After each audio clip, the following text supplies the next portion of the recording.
Hello all and welcome to another Tuesday Thunder playthrough with me, Ranger Rover.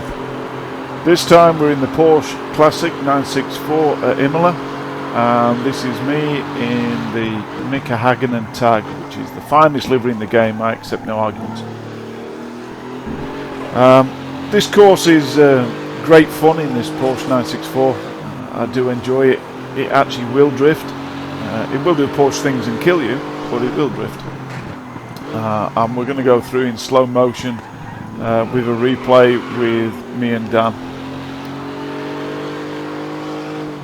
One of the things that you simply can't do with this car is to ask it for any throttle input on the way in. Once you've set it up and got on the brakes, you have to wait for the apex. There are no options. If you don't wait for the apex, you will spin around.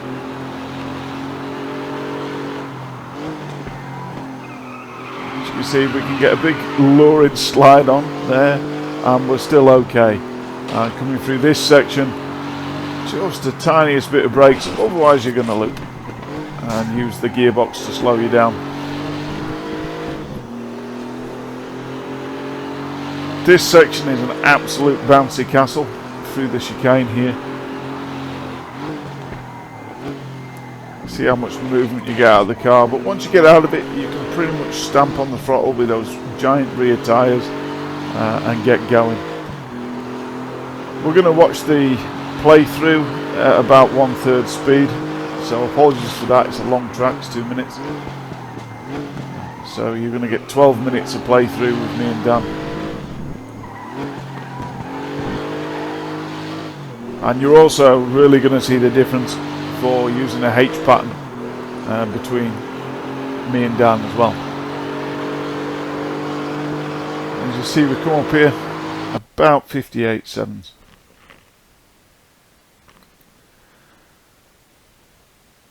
So this time I play through with me in white on the bottom in the best livery in the game, as I pointed out earlier, and Dan in the top right in the yellow.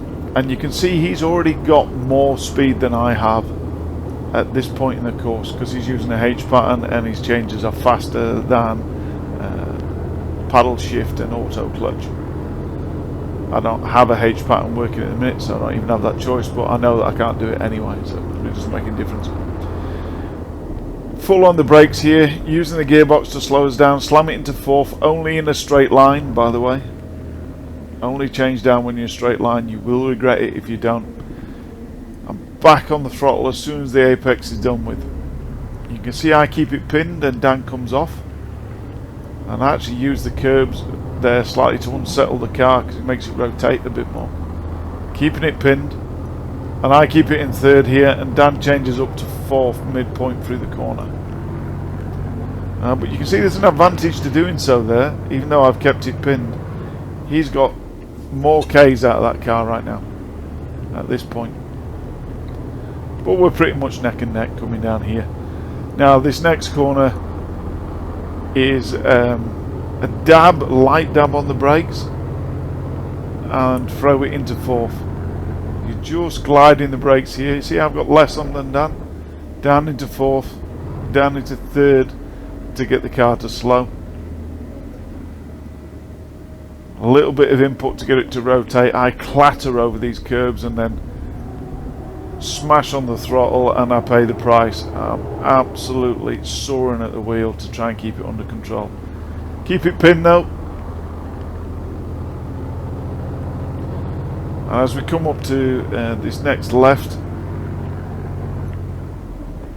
down into second. You see Dan got there much earlier than I did. I think he would pay the price if we were in a damage mode. He'd probably damage his transmission there. And as soon as you're done with the apex, smash back down on the throttle. The car will take it once it's done with the apex. Grip all the way out. And still we're neck and neck on the way up here, although Dan is carrying more speed.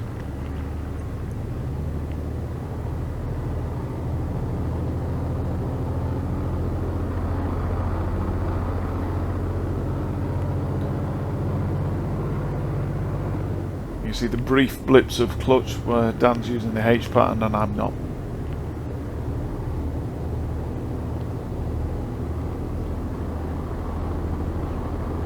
So here's interesting, just a light touch of the brakes from me, a bit heavier from Dan. Down into third. And you can see I've got a big sideways moment on. I'll probably lose a good deal of time in that section to Dan. But mostly gain it up again in this next section on the way through into Aquaminari, which I've probably just murdered.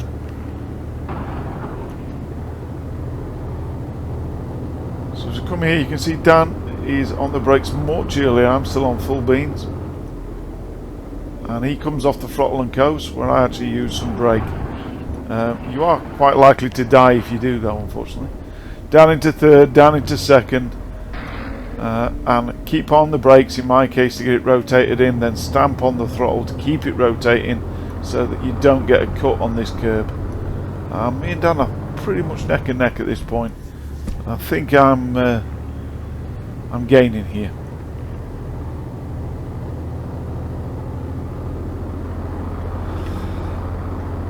This next section through the chicane is critical to your lap. You've got to clatter the first curbs in order not to clatter the way out so you can get on the throttle. And you see we both do that. I take a sharper angle into this. Dan pretty much comes all the way over the curbs. But we both take only a light touch of this next one, and both on the throttle at the apex. Playing with the edges of the curbs here, but we both get away with it. And still we're pretty much neck and neck coming out of here.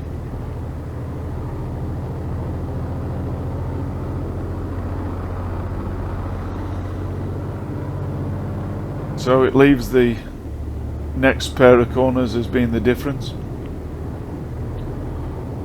We come flying down here. You can see I actually change up into fifth very briefly. Dan keeps it pinned in fourth, which is probably a better idea.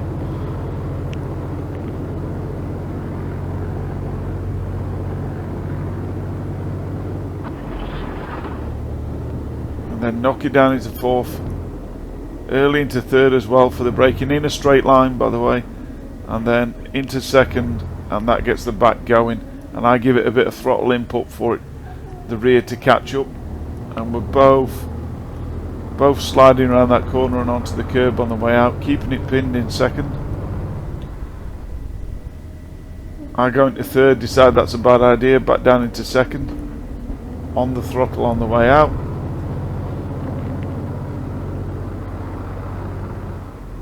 You can see the difference now in the H pattern because we're neck and neck here, probably with me a little bit ahead, but the H pattern changes are quicker, and Dan pips it by the tiniest amount at the line.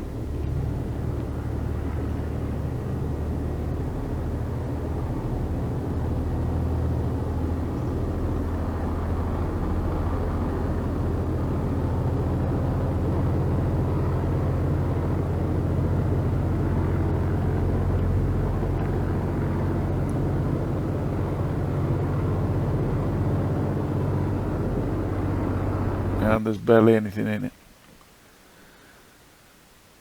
This time we're going to have Dan in the main pane and me in the top right. And you can see straight away he's already carrying more pace from the H pattern changes on the way up the straight. You've got 3 or 4 Ks more than me by this point in the lap.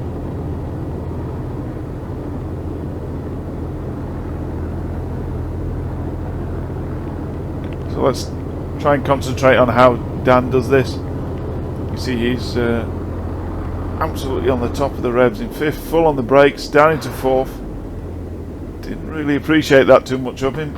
Into third, you can hear the smashes as we go in the gearbox. Wouldn't really get away with that without any damage, either of us. And we're both on the throttle early on the way out. Big chunks of steering lock from Dan. I've commented before that seems to be characteristic of the really fast guys. They put a lot of lock on. You can see I'm actually doing it to get round this top left corner and to keep the throttle pinned.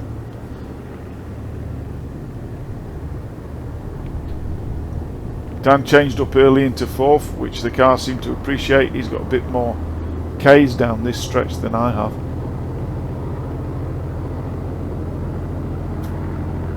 Coming just to the top of fourth. On the brakes, I'm on the brakes quite gentle. Into fourth, then into third to slow the car for the right-hander. But I take a good chunk too much curb. Dan does it very neatly. You can see it bouncing around. Just watch how much I have to saw at that steering wheel to keep it straight. But still, we're pretty much neck and neck coming down here.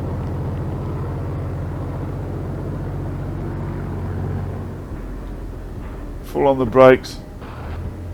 Smash it into second.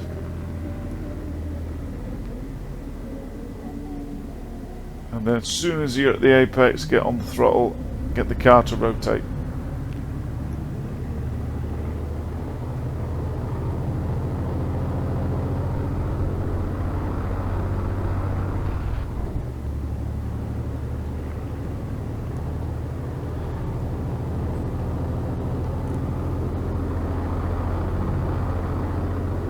So we need to watch Dan on this corner. He takes it much neater than I do.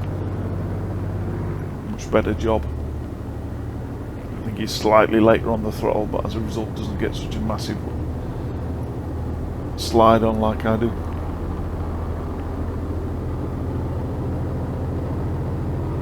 On the brakes, down into third. Dan's earlier into third than I am.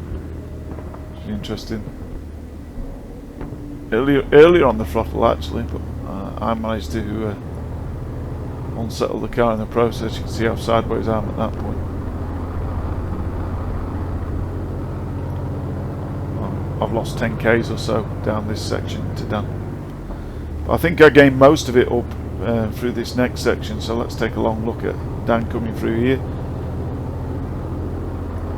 So Dan's on the brakes earlier, I'm on the throttle for a good bit longer. Very light brush, but he's on the throttle interestingly through that next section. I'm down into second and I've got the car rotated, and I think I'm probably on the throttle more, yeah, earlier I reckon, because we're just about at the same moment here, and I'm probably catching all the way up here I think.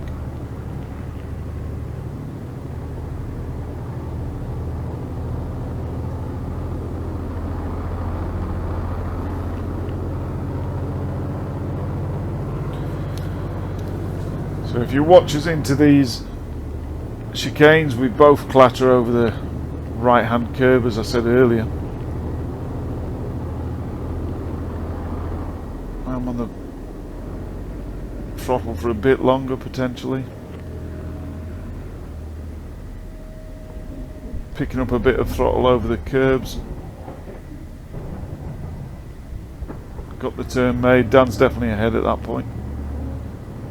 We're both stamped on it on the way out, and oh yeah, we're even there. So I've probably taken a bit out of him on that corner.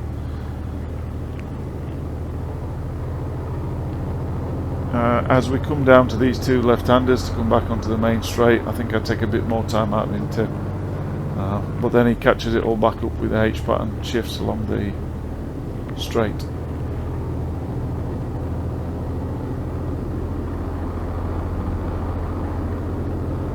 Dan's taking it all the way to the top of fourth.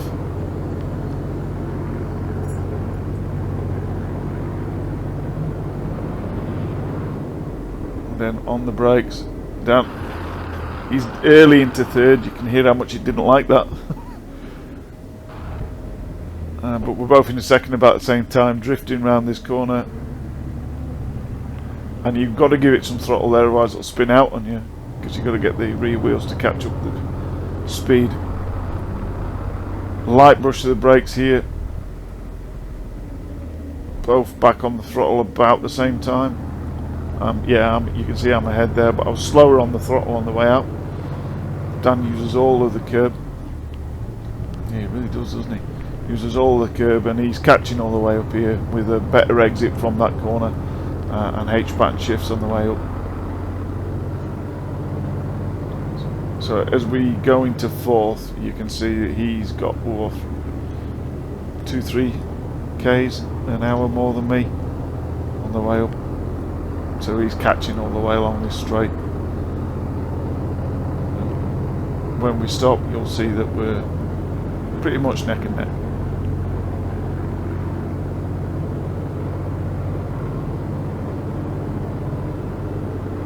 Down with a 650, me with a 689. That's been me, Ranger Rover. Another Tuesday Thunder playthrough.